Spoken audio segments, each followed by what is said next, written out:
everybody to the Submerged podcast. This is Benji. I know you haven't seen me in a while.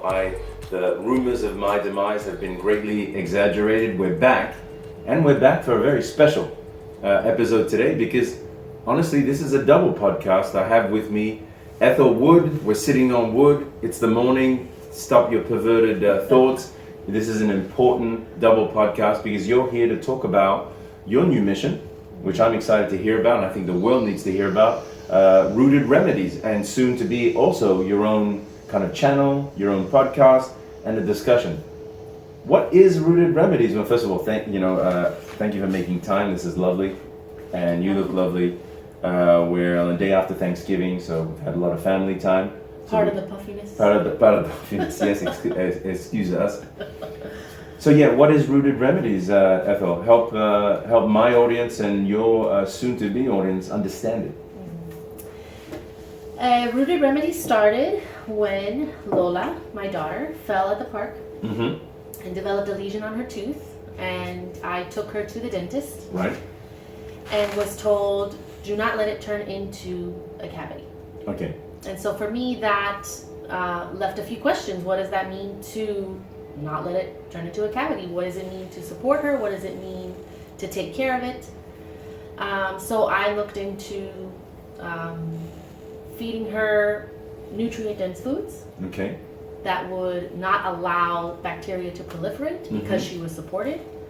And some additional tools that we could use and tips to prevent that from happening. Got it. And so this was a new journey for you. It seems like that maybe, as Mark Anthony sings, you went contra la corriente. Yes. Right. So countercultural. For those who don't understand, that means against the current, right? Like a good salmon, right? But sometimes the salmon gets wiped up by the bear, which is traditional thinking in Western medicine. So, what did you find out, maybe in your initial research, and help us understand kind of that journey, because it can be a rough one. It's a rough one, yes. I found out that it's more than just brushing and flossing. Okay. More than just 2 times a day getting in there, brushing for 45 seconds. Right. There are subtleties. There could be some behavioral issues that come up. That it could be even a simple problem between the parents. It could be a problem at school. Imbalances. Okay. That could be manifesting in the mouth.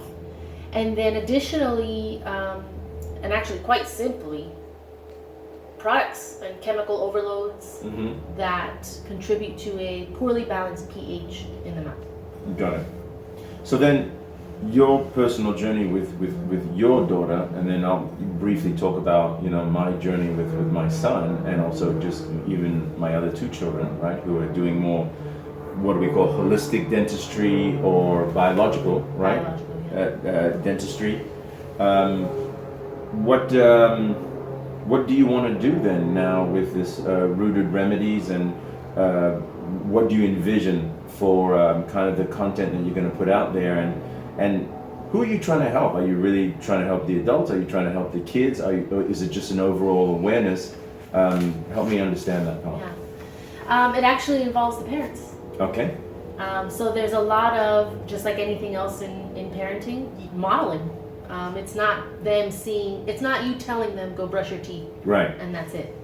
It's let's all as a family eat better foods. Cleanly produced, cleanly sourced. Let's get in there together and make it fun so that we can make it a habit. Right. That becomes lifelong. Right. Walks in the sun. Sunshine is huge. Right. Quality water is huge. And if your child sees you eating a bag of potato chips and drinking Coke at 10 o'clock at night, right, inevitably they're going to end up doing the same. Absolutely. So it's inadvertently a transformation of the parent. Got it.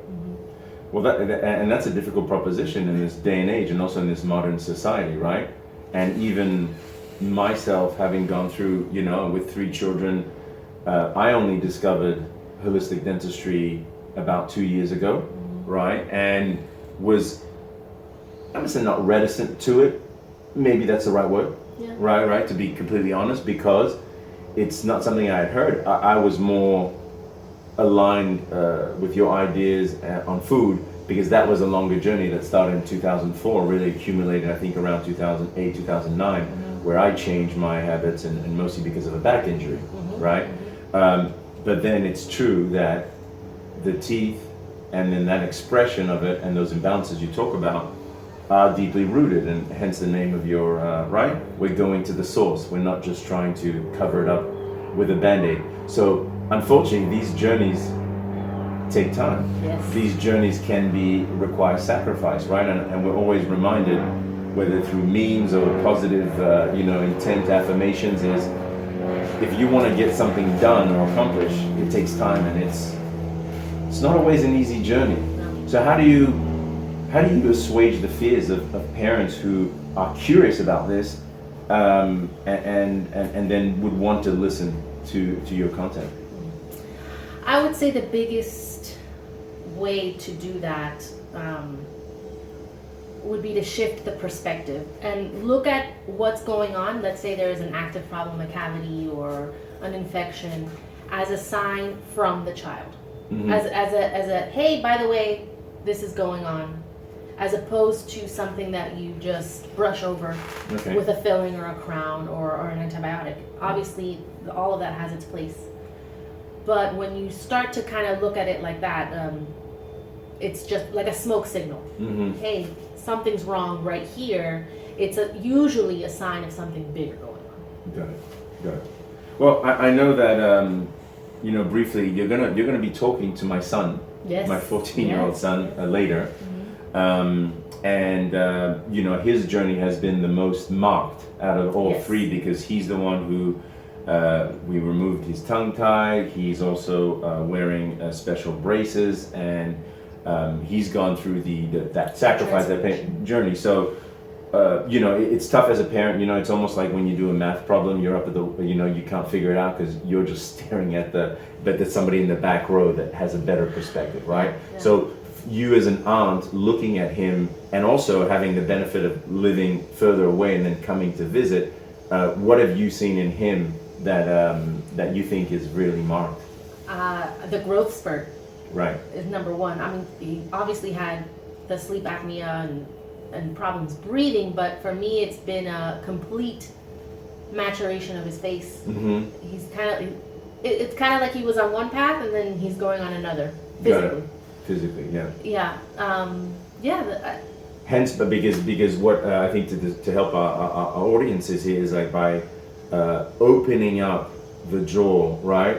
Sure. So as the person that we're working with, Claire Stagg, who's here in the beach area, right close to Melbourne in the Atlantic, I'm making faces, I'm not making teeth. Right. So there we talk about structure, and structure in your life, structure with food, structure in water, right? Yes, and we for a lot of people don't know, water is living and breathing. There's more research there, so we can go deep in many rabbit holes, but we're trying to keep it simple for folks and approachable, and really show that there can be some really positive transformations for the child if the parent then accepts that sacrifice and that responsibility, right? Yes, absolutely. Because that's what I think a lot of these decisions, when it comes to holistic, alternative, there's a lot of names to it, right? And you notice that it's they do it on purpose with these adjectives to create, well, you are taking this fork down the road, bonne chance. Right? And which is sometimes very unfair, because if we were to live in the jungle, in the forest by ourselves, there ain't no bloody holistic, it is what it is. Right. And so going back to this jungle nature theme, right, and maybe a little spoiler alert, you got to talk to Mr. Nature himself. Yeah, the OG. The OG. This is kind of crazy. If anybody has listened to Jack Kruse or received maybe videos from me about it, he's a special character, right? And it was very intimidating, you could tell in there. And so help me understand a bit, Jack Kruse, because you mentioned about sunlight, right? And he's a big proponent of that. I mean, others are, but he goes a little deeper, right? And then he talked about also mother themes and nature. So help me understand a bit, Jack Kruse. Maybe that sets up a trampoline for your interview with him that you'll be publishing too. So another exciting. So it looks like a lot of things happening in threes here. Yes. But help me understand this guy. Well, originally he is a dentist who then later specialized in neurosurgery. And his shtick, or what he tries to share, is sunlight and the importance of sunlight in all of the systems: circulatory, oral, hormonal, endocrine, all of that. So the main takeaway from my conversation with him was look to nature for everything. Right. And then it's as simple as sunlight. And food was pretty small. Yeah, I was kind of shocked by that, by the way. In the importance of which, kind of, yeah. My whole thing was going to be, organically produced food, sure. Local, all that stuff. I still believe in that, Yeah, yes, and it definitely has its place, but when you realize that the biggest impact is sunlight and the lack of it, and then the layer of too much screen time depleting dopamine, right, and then, the factors, the cascade of events that happens when you're dopamine depleted, right. That is the big picture that I took away. Like, it's even more subtle because it's the sun and people just take it for granted, but right. It's actually even simpler. Right. You don't have to buy 1,000,001 things. You don't have to buy, everything at Whole Foods or from, it's crazy. Yeah, it's simplified. So here's a man who was conditioned, trained, educated by Western medicine, Western culture in that sense, right? And who's completely done a 180 in some sense, right? He's not neglecting his past, and there's still some discoveries and things that I'm sure are going to be of significance, importance still going forward. However, the new path that he's on, and a righteous path at that, right? He's not afraid to give you his opinion. And by the way, I think with you, he was actually kind of nice, because I've seen other interviews where he's like, "That's a stupid question, and let me tell you why." Yeah. And then the one he did with Rick Rubin. So for anybody knows, produced the Beastie Boys, Jay-Z, massive, and with another Huberman, right? Dr. Huberman. Both proponents of sunlight, but then also coming from different perspectives. Right. And it was a major debate, if not a one-sided debate. So we'll look forward to that. It's going to be an exciting new piece. So it looks like, one, the establishment of this channel, Rooted Remedies, right? We kind of give folks some idea. When do you think you'll be able to publish this content, so people are aware of it? I would say this winter. Okay. New Year. New Year. Yeah. Okay, excellent. Well, I'll make sure that in some ways I'll put a teaser on the bottom, and then whenever you give me that information, I'll put it up on this podcast, right? Then you'll have the Marcos episode, which will be, and then the Jack Kruse, maybe in either order, right? Yeah. Doesn't matter. But I know it's been an absolute delight, and then hopefully we're excited to see this journey, and for all the parents that are out there, the word's out. Rooted Remedies, Ethel Wood, she'll be publishing some content in the next month or two. Obviously, never forget about Submerged Podcast. We're still here. We took a break. There's been a lot of babies on campus. Abuelo's editing room has been completely savaged, and absolutely lack of space and impossible. And all these beautiful babies that have come on campus now are flourishing.